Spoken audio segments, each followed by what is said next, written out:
आदिपुरुष, सर्व धर्मांचा धनी भगवान शिव, धर्मपिता विश्वगुरु महात्मा बसवण्णा, शिवयोगी संत शिरोमणी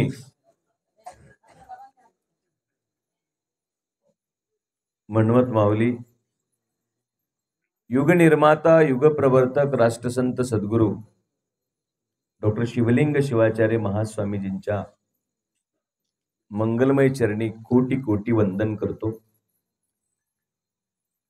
समता संदेश पदयात्रेच्या आजच्या 5व्या दिवशी वडमुरंबी या शिव क्षेत्रावरती, तीर्थक्षेत्रावरती आपल्या सर्व पदयात्रेकरूंना शुभेच्छा देण्यासाठी आलेले मन्मथ संप्रदायातील माझे जिवलग स्नेही शिवकीर्तनकार, शिवभक्तिपरायण बालाजी महाराज येरुळकर, त्यांच्यासोबत येरुळवरनं आलेले आमचे कौटुंबिक स्नेही रामण्णा चौसष्टे, कद्दुकिनीवरनं आलेले आमचे चळवळीतील जिवलग मित्र व्यंकटेश पाटील, उपस्थित सर्व पदयात्रेकरू, माता भगिनी, वडमुरंबी गावातील सर्व मान्यवर, तुम्हा सर्वांच्या अंतःकरणात स्थित परशिवाला अनंत प्रणिपात करतो। सर्वांना शरणो शरणार्थी। बघा,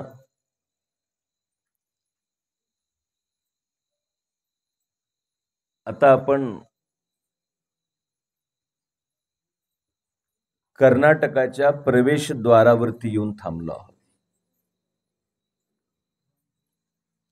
म्हणजे एक पाऊल टाकल्याबरोबर आता शरणांच्या भूमीचं दर्शन आपल्याला होणार आहे।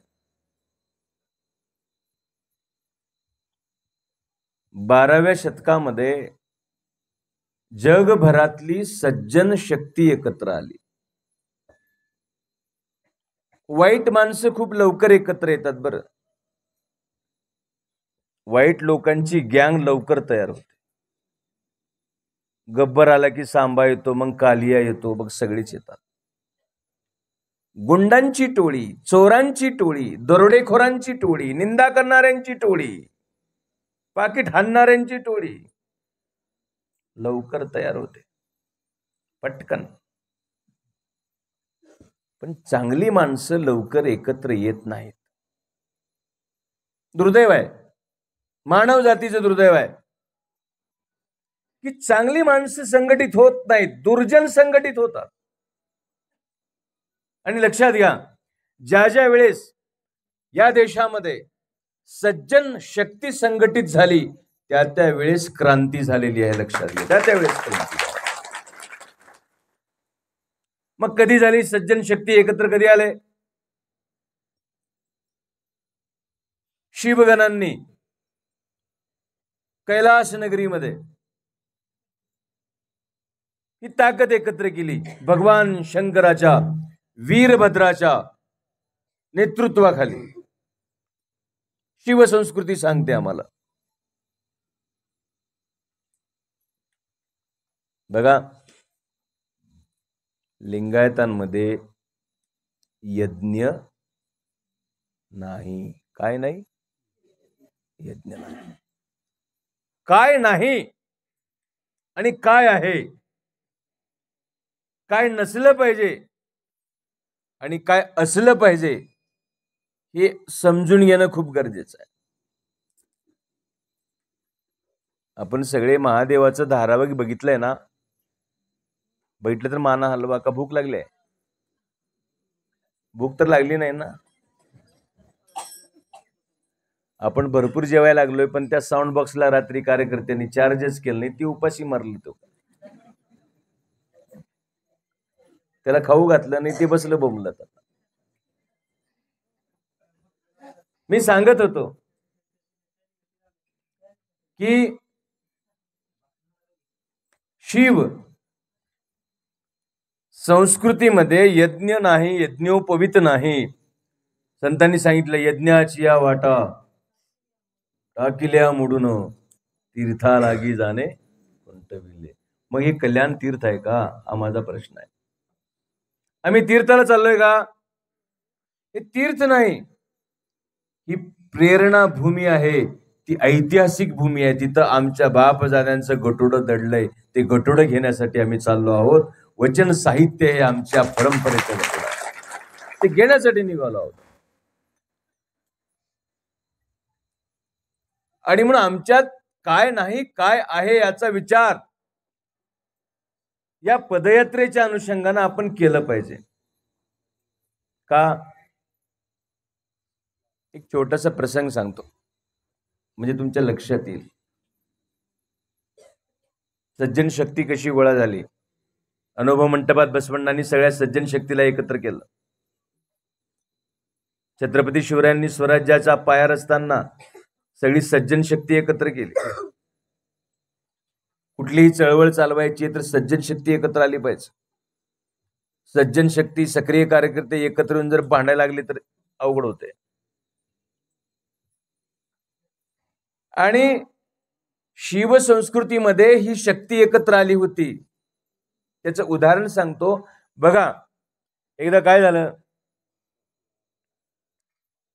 दक्षाच्या घरी यज्ञ होता. काय होता?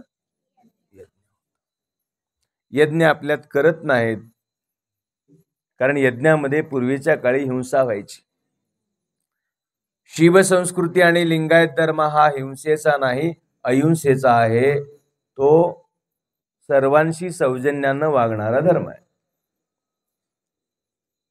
मग आता यज्ञ होणार आहे म्हटल्यानंतर दक्षानं सगळ्यांना निमंत्रण दिलं.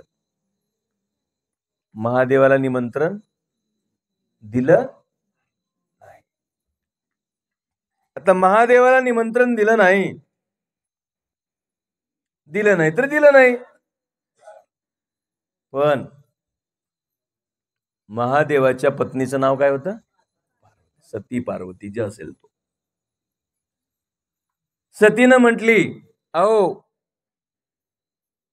पप्पांनी यज्ञ ठेवलाय घरी माझ्या वडिलांनी, मला जावं लागेल.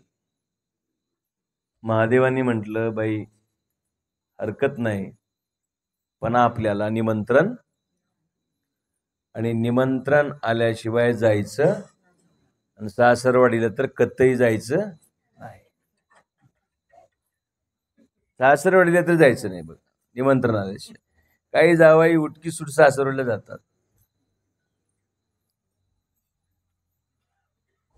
कारण बघा, एकदा पार्वतीनं महादेवाला म्हटली माय, आणि तुम्ही, मी किती नशिबान हा हो म्हणली पार्वती. महादेवानं म्हणलं काय झालं? नाही मी लय नशिबान, आणि तुमचं नशीबच खराब आहे म्हणली. कोणाला? महादेवा. असं का बोललालीस म्हणलं महादेवाने. असं काय झालं? काही नाही, हे बघा मला आई हाय, बाप हाय, मला भाऊ हाय, बहीण हाय, मला गण हाय, गोत हाय, मला सगळे सोयरे आहेत. तुम्हाला कोण आहे म्हटले? तुम्हाला कोण आहे? कोण नाही. तुम्हाला आई नाही, बाप नाही, भाऊ नाही, बहीण नाही, कोण आहे तुम्हाला? बघा माझं सगळं माहेर, सगळे नाते आहेत. महादेवा तुम्हाला कोण आहे? महादेव पटकन म्हणले, पार्वती सांगू का मला कोण आहे? मला कोणीच नाही, फक्त माझा भक्त तेवढा माझा आहे, बाकी दुसऱ्या जगात मला माझं नातच नाही कोणाबरोबर. मला माझं कोणीच नाही, भक्त माझा होऊन या वेडा, भोवता भोवता करीन सांगता काज त्याचे. मी भक्तीचा बांधलेला आहे, मला दुसरं काही लागणार नाही. पार्वतीनं म्हणली, म्हणूनच तुम्हाला कोणी नाही म्हणून काहीच माहित नाही. तुम्हाला जावं लागते, रीतिरिवाज करावं लागते, टावेल टोपी करावं लागते, आयर करावं लागते, असं तसं. बघा, नवरा बायकोचं नातं खूप वेगळं आहे. मी माझं सांगलं, तुमचं नाही. बरं, आपलं बोलावं, आपण दुसऱ्याचं अजिबात बोलायचं. बघा, माझ्या बघण्यामध्ये आता माझी बायको आली नाही सोबत, नाही तर तिनं खरं आहे म्हणली असती.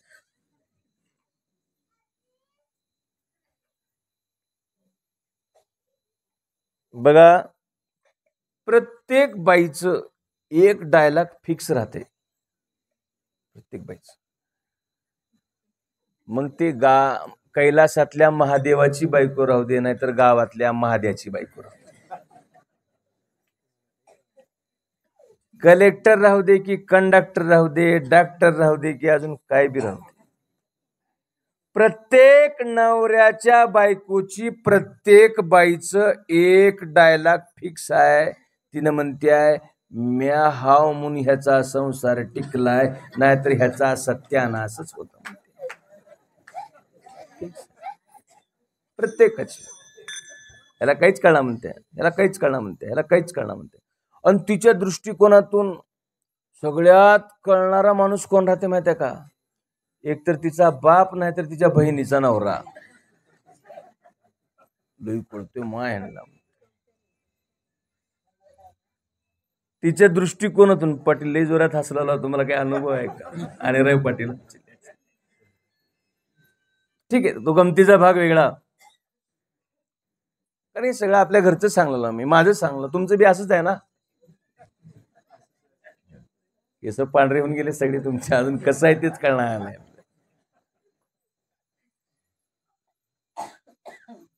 पार्वतीनं म्हटलं, बरं ठीक आहे, अर्ध सांगितलं मी.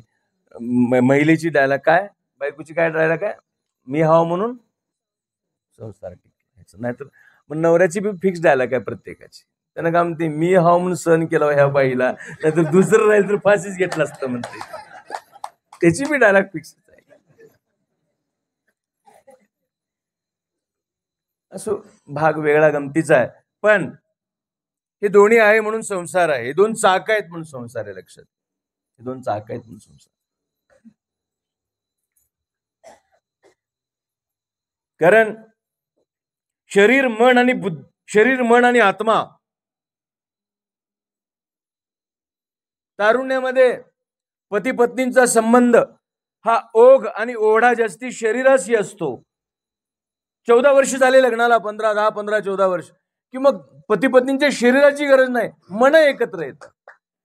आणि म्हातारपणात तर दोघांचे आत्मे एक होतात. नीट आहे का? हे खूप वेगळं नातं आहे.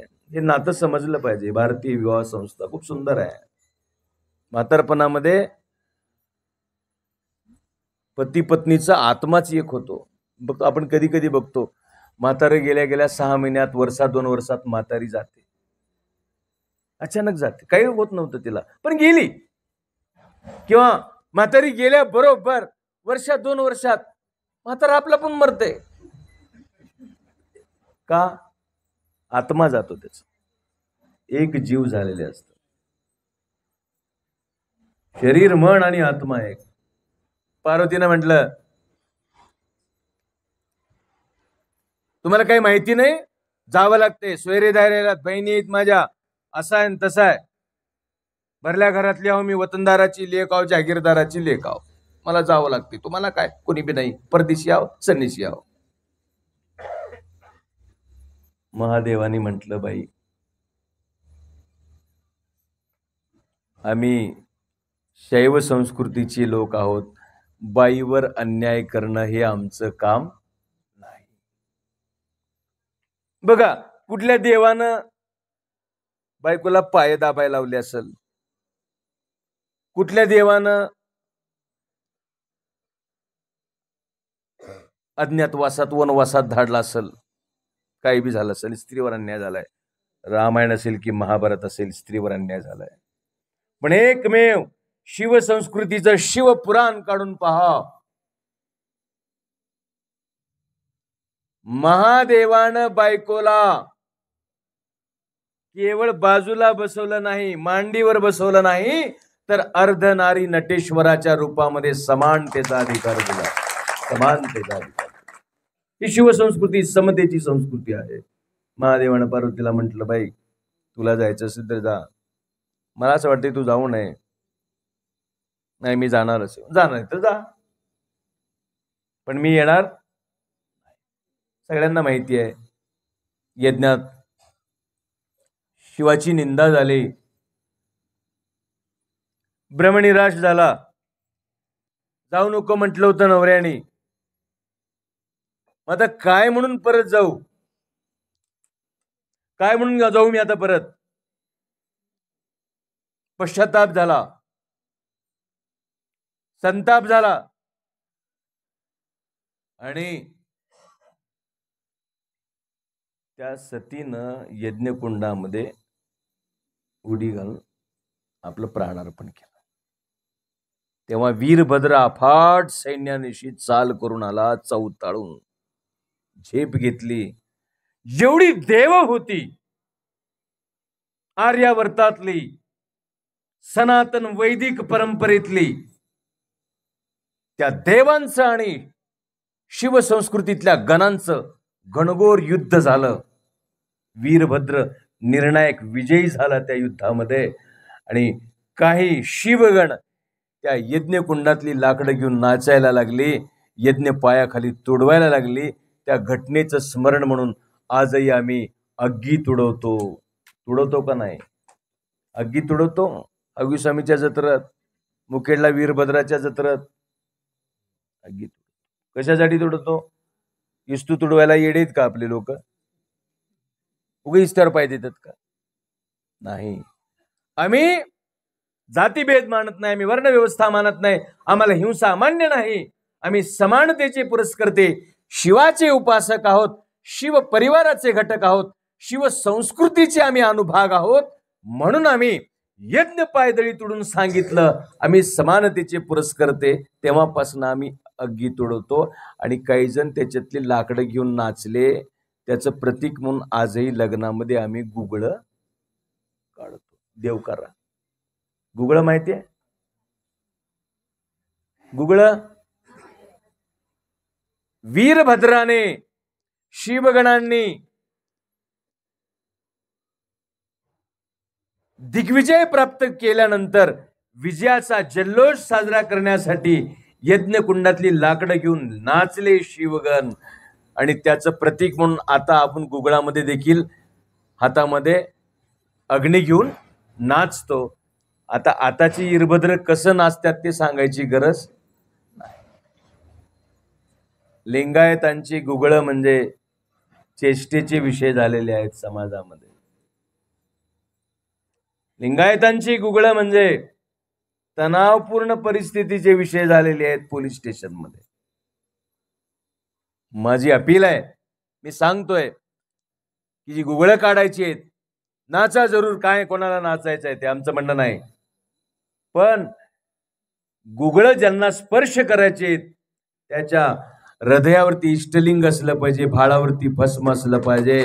स्नान करून पूजा करूनच गुगळाला हात लावायचं. उगा हात लावायचं, नीट हाटलातून यायचं आणि गुगळाला हात लावायचं, मग नवरा नवरीचा सत्यानाश झाल्याशिवाय राहणार नाही. लक्षात घ्या. कारण ही परंपरा पवित्र आहे, संस्कृतीचा हा भाग आहे, धर्माचा भाग नाही. गुगळं हे आमच्या यज्ञ किंवा अग्गी तुडवणं हे आमच्या धर्माचा भाग नाही, संस्कृतीचा भाग आहे. आणि म्हणून बसवण्णांनी हे सगळं शिवसंस्कृतीतनं घेतलं. बसवण्णांनी स्वीकारलं हे शिवकडनं. काही जण म्हणले बसवण्णांनी असं नाही तसं केलं. अरे बाबा, शिवाला विरोध कसा, शिवसंस्कृतीला विरोध कसा होऊ शकत नाही. बसवण्णा भक्ती भंडारी होते, त्यांनी स्वीकारलं भक्तीला. विचारलं लोकांनी, बसवण्णा तुम्ही भक्ती कुठून आणलात? बसवण्णांनी सांगितलं, लोक हो, ही भक्ती मी महान शिवभक्त मांग चेन्नैयाकडनं आणलेली आहे म्हणून सांगितलं. मी त्यांच्याकडनं आणले. एक छोटस मांग चेन्नैयाची एक छोटीशी गोष्ट सांगतो आणि मग माझं बोलणं मी थांबवतो. किती वाजले आता? किती वाजले मला? 7:45. 7:45 वाजले. 8 वाजता आपण आपलं बोलणं थांबवायचं. चालेल? माना बिना हलवा का भुका लागलेत? बघा, खूप छोटीशी पण प्रेरणादायक प्रसंग आहे मांग चेन्नैयाचं, तेवढं सांगतो. कारण दररोज एक शरणाचं चरित्र सांगणं हे मी ठरवलंय, त्यामुळे तेवढं तुम्हाला सांगणं आवश्यक आहे.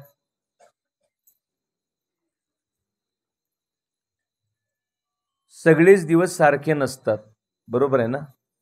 सगळे दिवस सारखे नसतात. कधी एवढं प्रचंड घरामध्ये संपत्ती असते की मोजायला वेळ नसतो, मशीन आणावं लागते 4-4 नोटा मोजायला. आणि कधी कधी परिस्थिती एवढी विचित्र असते की चहापत्तीचं पाकिट आणायला देखील पैसे राहणार घरात, असते परिस्थिती. अवघेचे दिवस सारखे नाहीत, किंवा कोण दिवस होईल काय काही सांगता येणार नाही. देव देऊन बी बघतय आणि देव घेऊन बी बघतय. दिल्यावर किती माजतय ते बघतय आणि घेतल्यावर किती लाजतय ते बघतय. ज्यानं घेतल्यावर लाजत नाही आणि दिल्यावर माजत नाही त्याला शिवभक्त म्हणतात, लक्षात घ्या. सगळे दिवस सारखे नाहीत. गरिबी होती. चेन्नैया नावाचा एक मांग वाड्यामध्ये राहत होता. चौल राज्यामध्ये, कर्नाटकामध्ये, तमिळ आणि कर्नाटकाच्या सीमावर्ती भागावर चौल नरेशाचं राज्य. चेन्नैया नावाचा मांग महान शिवभक्त. आहार विहार शिवभक्तासारखा होता, किंबहुना शिवभक्तासारखा श्रेष्ठ होता. बरेच जण म्हणतात बसवण्णांनी या जातीला जवळ केलं. अरे बाबा, आचरण बघून जवळ केलं. सणासण उग जात बघू बघू कवटाळलं नाही त्यानं कोणालाही. त्याचं आचरण बघितलं आणि मग कवटाळलं. चेन्नैया गरीब होते. राजाच्या दरबारामध्ये घोड्याला खरारा करायचं काम करायचे. बायकोने एकदा म्हटली त्यांना, नवऱ्याला, हो खूप दिवस झालं पोटभर जेवलोच नाही आपण, एक टाइमच खावला लाव आपण, लई दिवस झालं पोटभर काही जेवलं नाही. तुमची ढेकर ऐकून खूप दिवस झालं म्हणली बायकोनं. आता कुठल्या ढेकरा कुठे येतील काही सांगता येणार नाही. पण चेन्नैयांच्या बायकोनं म्हटली, तुम्ही पोटभर आपण कधी खाल्लोच नाही, 2 वेळेस, 1 वेळेसच जेवतोय. उद्या पगार आहे तुमचा, पगार झाल्याबरोबर काहीतरी राशन पाणी घरला घेऊन या, आपण मिळून मस्तपैकी जेवण करू, असं बायकोनं नवऱ्याला म्हटले. चेन्नैयांनी म्हणलं ठीक आहे, उद्या पगार आहे. दोघे झोपी गेले. सकाळ झाली. चेन्नैया नोकरीला गेले. तबेल्यातल्या सगळ्या घोड्यांना धुतणं, स्वच्छ करणं, करारा करणं, सगळं काम त्यांचं. दिवसभर काम झालं. संध्याकाळी पगार झाला. निघाले घराकडं. मांग चेन्नैया, बाळावरती भस्म आहे, ओठात शिवनाम आहे. चालत चालत चालत चालत आले आणि लक्षात आलं आपल्याला रॅशन पाणी घेऊन जायचं आहे, कारण बायकोनं सांगितले पोटभर जेवायचं आहे, काहीतरी घेऊन जावं दुकानात. म्हणून खाली मान काढून निघाले. विचार करत होता, माझी बायको किती चांगली आहे, बनबन नाही, किरकिर नाही, रपरपी नाही, काही नाही आहे. त्या बघा, नवरा गरीब असला का बायकोची परीक्षा राहते. नवरा गरीब असला तिची खरी परीक्षा. यानं डब्यामध्ये चहापत्ती किती आहे ते बी बघणार. उग बस स्टँडवरले 4 दोस्त आणते घरला, सोयरी आणते, चहा टाक म्हणते, चहापत्ती आहे का नाही बघितलंस का नाही बाबा. असे काही कुटुंब आहेत. हा विचार करायला लागला, किती गरिबीत देखील माझी इज्जत जाऊ नये म्हणून किती प्रयत्न करते माझी बायको. आणि बायको विचार करायला लागली, माझा नवरा किती चांगला आहे, किती मेहनत करतो, कष्ट करतो, सात्विक वागतो, सदाचाराने, शिवाचाराने, प्रत्याचाराने, लिंगाचाराने, गणाचाराने माझा नवरा जगतो. पगार झाला, निघाले, खिशात पैसे होते, दुकानाकडे जाणार, गावातल्या चौकात महादेवाचं मंदिर, दुधा तुपांच्या नद्यांचा अभिषेक मूर्तीवरती, पिंडीत, आणि ऐन मंदिराच्या समोर एक भिकारी अन्न पाण्या वाचून तरफडत बसला. पोट पाठीला गेलं होतं, डोळे खोल, पोट शुष्क, परिस्थिती वाईट होती त्याची. कितीतरी दिवसापासून पोटात अन्न नव्हतं, डोळ्यात प्राण आणून तळमळत होता, विवळत होता, एक घास अन्नाची याचना करत होता. ते दृश्य पाहिल्याबरोबर मांग चेन्नई यांना स्वतःच्या भुकेचा विसर पडला. थेट खिशात हात घातले, जेवढे पैसे होते तेवढे सगळे त्या भिकाऱ्याला दिले आणि घराकडे निघाले. आणि दूरवरनं झोपडीजवळ बायको थांबली होती वाट बघत, की नवरा आता येईल, काहीतरी आणेल, गोडधोड करावं, त्यालाही खाऊ घालावं, आपणही खावं. पण लांबनं पाहिली, रिकाम्या हातानं नवरा येत होता. बघा, मी हे बसवण्णांचा अभ्यास का करायचा? ते मोक्ष मिळेल, स्वर्ग मिळेल, ते काही मिळणार नाही. आता सांगतो, ते काही मिळणार नाही. बसवण्णांचा अभ्यास का करायचा सांगू? कैलास मिळावा म्हणून नाही, स्वर्गात जायचं म्हणून नाही.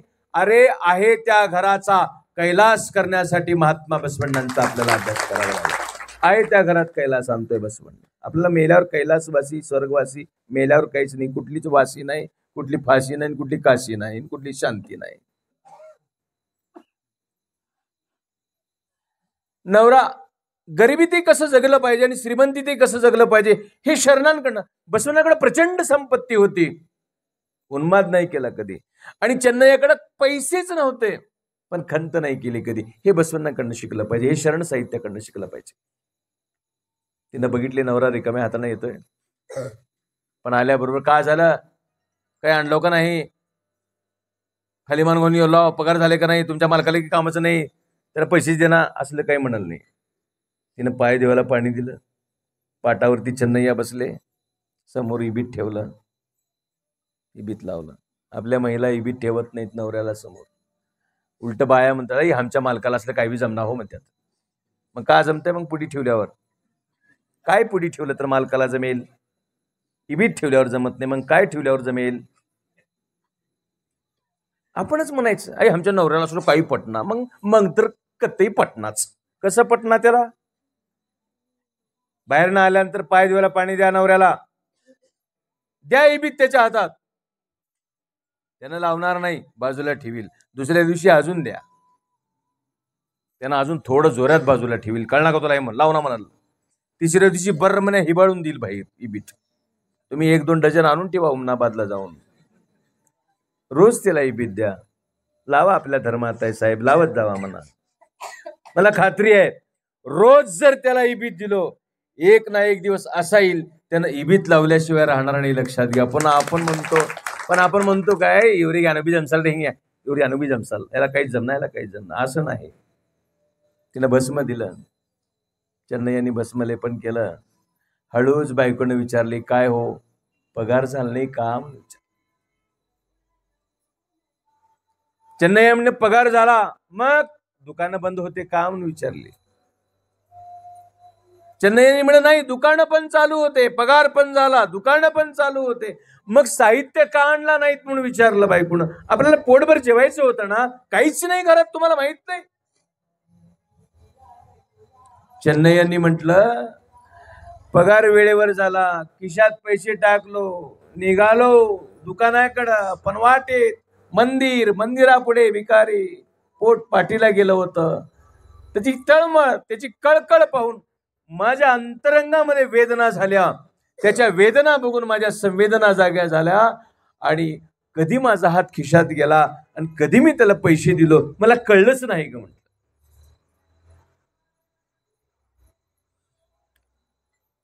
दुसऱ्या कोणाची बायको राहिली असती किंवा आजची डिफार्मसी बिफार्मसी केलेली राहिली असती किंवा मेकॅनिकल केलेली राहिली असती किंवा डिप्लोमा केलेली DED केली राहिली असती तर म्हणली असती पगार समधीच्या समधी दिलो, माझी तर गार भरायचो होतो, मला तर आणून द्यायचो होतो, लई जागीरदार गेलो का, असं तसं. पण तिनं काहीच म्हणलं नाही. तिच्या डोळ्यात पाणी आलं. तिनं म्हणली देवा मी किती भाग्यवान आहे, मी किती नशीबवान आहे, ज्याला लोकांचे दुःख बघून लोकांच्या वेदना बघून ज्याला स्वतःच्या भुकेचा विसर होतो, स्वतःच्या वेदनांचा विसर होतो, एवढ्या संत हृदयाचा नवरा माझा आहे, त्याचा अभिमान तिला वाटला. आणि तिनं म्हणली नवऱ्याला काळजी करू नका, तुमची स्नानाला मी पाणी काढते, स्नान करून पूजा करा, मी तुम्हाला काहीतरी प्रसाद बनवून देते. यांनी म्हणलं काहीच नाही म्हणलीस आणि आता काय बनवून देणार आहेस, तुम्हाला काहीच नाहीये घरात ना आपल्या. ते म्हणली अहो तरी पण नाही, तुम्ही जा स्नान तरी करा. आणि स्नान झाली, मांगचनयनची पूजा झाली. पूजा झाल्याबरोबर बायकोनं थोडं गंजी केली होती. गंजी माहितीये? गंजी माहितीये? पातळ धान्याची गंजी होते. तिने गंजी केली कारण थोडस धान्य कुठं कुठं साठवलेलं असतंय. कारण महिलांची सवय राहते, कवा कवा कवा कवा जमा करून ठेवतात. मध्ये नोटा बदलल्यावर काही शिक्षकाच्या आणि प्राध्यापकाच्या बायकाची लई पंचायत झाली. कवा कवा नोटा हाणलेलं नवऱ्याच्या खिशातले, फुल बंडलच्या बंडल काही बायाकडे डब्यामध्ये पुरू ठेवलते. नोटा बदलल्याबरोबर बेजारी उठली. आता बदलायला कसं करावं, चोर घरातच आहे ते पुन्हा नवऱ्याला कळालं. पाकिट बस स्टँडवर हाणले का त्याच नावर, कुठंच नाही, तू झोपल्या पाकिट गेलं तुझं घरातल्या घरात. पण जरी ती नवऱ्याच्या खिशातले पैसे चोरत असली तरी ती काही चोरून काही दुसरं करत नाही. नवरा जेव्हा अडचणीत आला तेव्हा बायको म्हणते काळजी करू नका, माझ्याकडे पैसे, तुम्ही हिंमत हरू नका, हो काही पैसे घ्या म्हणते. मदत बायकोच नवऱ्याला करते. संचयनी वृत्ती आहे. तिनं गंजी बनवली, इष्टलिंगाला अर्पण करून चेन्नई यांनी गंजी खाल्ली. विस्तृत खूप आहे, बोलता येईल, पण लिंगाला अर्पण केलं, गंजी प्राशन केली, फुरकी मारली. फुरकी माहित आहे ना, आता इथून पुढे फुरक्या मारावं लागेल कारण कर्नाटकामध्ये हुगी होते, हुगी. इथून पुढे हुगी, ते हुगी काही चमचा नाही, असं फुरकी मारून खावं लागते. आणि गंजी खाल्ल्याबरोबर बायकोला म्हणलं वाह किती छान झालंय, स्तुती केली, झोपले. सकाळ झाली, राज्याचा राजा पूजेला गेला, सोन्याची बेलाची पानं घेऊन, 7 पवित्र नद्यांचं पाणी घेऊन, वेदोक्त पुराणोक्त शास्त्रोक्त सगळे पौरोहित सोबत घेतला, सगळा लवाजमा घेऊन गेला महादेवाच्या मंदिरात दर्शनासाठी, पूजेसाठी आला. भावना विवश झाला. सुरू झाली पूजा, संपली पूजा. महादेवाला म्हणलं आता तरी दर्शन दे, आता तरी दर्शन दे. महादेव काही प्रकट होत नव्हता. शेवटी समशेर उपसली, नरड्याला लावणार तेवढ्यात महादेव प्रकटला. म्हणलं राजा थांब, असं का करतोयस? राजा म्हणला देवा मी तुला सोन्याच्या बेलाची पानं आणली, एवढे मंत्रतंत्र म्हणले, षडोपचारे पूजा मी तुझी करतो आहे, आणि तरी देखील तू प्रकट होत नाहीस. तुला थोडं निवत खा म्हणलो, काय मी दुसरं संकट तुला घातलो का? देवानं म्हणलं, महादेवानं म्हणलं राजा अरे काही अडचण नाही, तुझ्यावर मी काही नाराज नाही, पण मी का आलो नाही, का प्रकट झालो नाही? कारण आलो असतो तर तू निवत खाऊ घातला असतास, पण काय करू, माझ्या पोटात जागाच नाही, पोट भरलंय माझं. राजानं म्हणलं देवा एवढ्या सकाळी जेवण केलात का? नाही रे, काल जेवलोय मी. महादेवानी म्हटलं काल जेवलात देवा? होय. आणि काल काय जेवलात की अजून पोट भरूनच आहे तुमचं? महादेवाने म्हणलं काय सांगू राजा तुला, अरे काल रात्री जेवण केलो मी, तृप्त झालो बघ. राजाने म्हणलं कुठं जेवलात? कोण आहे तो भाग्यवान? कुठली ती पुण्यभूमी जिथं तुम्ही बसून जेवण घेतलात? प्रत्यक्ष देवादिदेव महादेवानी जेवण घेतलं. महादेवानं म्हणलं, राजा दूर कुठं नाही, इथंच तुझ्या राज्यात, इथंच तुझ्या गावात जेवलो. माझ्या गावात? होय. कुठं? अरे मांगवाड्यात. मांगवाड्यात जेवण केलो मी. काय जेवलो म्हणून सांगू? अरे मस्त गंजी केली होती. चेन्नैयाच्या इष्टलिंगात मी होतो. अर्पण केल्याबरोबर मी गंजी प्राशन केलो. काय सांगू, माझं पोटच भरलं. म्हटला मांग चेन्नैयाची गंजी मी प्राशन केली आणि माझं पोट भरलं, तृप्त झालो. राजा उठला आणि पळत सुटला चेन्नैयाकडं. महादेवानं म्हणलं, कुठं चाललास? एवढा वेळ मला काकुलूत केलास आणि आता मी आल्यावर चाललास? राजा म्हणला, आता तुमची आवश्यकता नाही. सगळं करून देखील तुम्ही लवकर प्रगट होत नाही, पण न बोलवता देखील तुम्ही ज्या शरणांच्या दारात आहात, ज्या शरणांच्या संगतीत आहात, त्या शरणांच्या सेवेसाठी मी जातो म्हटला आणि राजा चेन्नैयाकडे निघाला. भक्ती श्रेष्ठ आहे आणि ही भक्ती बसवण्णांनी चेन्नैयाकडनं स्वीकारली, शरणांकडनं स्वीकारली. ती निखळ शिवभक्ती घेण्यासाठी आपण कल्याणच्या दिशेनं निघालो आहोत. जवळ आहे हाकेच्या अंतरावर. आता दिसेल उद्यापासून तांबड्या मातीवर, लाल मातीवर आपण जाणार आहोत. कल्याणच्या प्रवेशद्वारावर वडमुरुंबीसारख्या पवित्र भूमीवर आपण इथं आहोत. गत 11 वर्षापासून या भूमीवरली ही सगळी शिवभक्त मंडळी, सगळी वडमुरुंबीची ग्रामस्थ मंडळी, जे शिवभक्त येतील, मग कावड घेऊन असंख्य लोक याच गावात येतात. बसव कल्याणाला जाणारेही लोक याच गावात येतात. इथे मग पंढरपूरचं क्षेत्र असू दे की मग मन्मथ माऊलींचं क्षेत्र असू दे, संत परंपरेचं स्वागत करणारी पुण्यभूमी म्हणजे वडमुरुंबी गाव आहे, हे लक्षात घ्या. आणि म्हणून हे लोक इथं जी मेहनत आणि कष्ट करतायत, हे स्वागत आपलं नाही, व्यक्तीचं नाही. ज्या खांद्यावर आम्ही पताका घेतली, भगवी पताका, आणि हे स्वागत आहे राष्ट्रसंत डॉक्टर शिवलिंग शिवाचार्यांच्या पुण्याईचं स्वागत आहे. हे त्यांच्या संस्काराचं स्वागत आहे. आणि म्हणून वडमुरुंबी वासियांनी नेहमीच महात्मा बसवण्णांच्या या समतेच्या चळवळीसाठी मोठं योगदान दिलं आहे. मी त्यांच्या या सेवेबद्दल त्यांची ऋण व्यक्त करतो, त्यांचे आभार व्यक्त करतो. गुरु बसवण्णा आणि महान शरणांनी कायम या गावावरती सदोदित कृपेची बरसात करावी. इथे दुःख दारिद्र्य सगळं नाश होऊ दे आणि सुखांचे मळे पिकू दे, एवढी मंगल भावना या ठिकाणी व्यक्त करतो. तुम्हा सर्वांचं अभिष्ट चिंतन करून प्रसाद तयार झालेला आहे.